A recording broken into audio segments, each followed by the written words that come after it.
Hi all! ఈ video వచ్చేసి మంచి చికెన్ గ్రేవీ రెసిపీ. చపాతీలోకి, అన్నంలోకి గ్రేవీ లాగా కావాలంటే ఒక్కసారి ఇలా ట్రై చేయండి. ఫస్ట్ నేనైతే ఇక్కడ చికెన్ తీసుకున్నాను. ఇది 1.5 కేజీ ఆల్మోస్ట్. దీన్ని వాష్ చేసుకొని కొంచెం సాల్ట్, కారము, పసుపు, ధనియా పౌడరు అండ్ ఆయిల్ ఇవి వేసి మంచిగా కొంచెం మసాజ్ లాగా చేసి ఒక 1 అవర్ ఫ్రిడ్జ్‌లో పెట్టుకోవాలి. మసాలా కోసం అయితే ధనియాలు, జీలకర్ర, లవంగం, ఇలాచి, బిర్యానీ ఆకు, చెక్క అండ్ కొంచెం సోంపు వేసుకున్నా.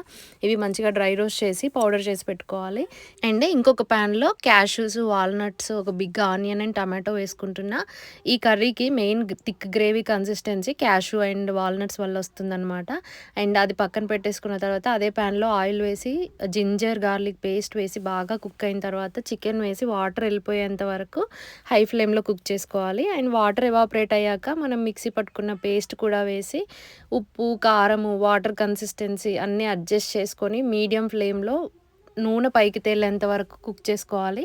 తర్వాత మనం మసాలా పట్టుకొని పెట్టుకున్నాం కదా! చికెన్ మసాలా అండ్ కొత్తిమీర వేశాను. అండ్ టేస్ట్ అయితే చాలా బావుంటుంది. ఒక్కసారి ట్రై చేసి చూడండి.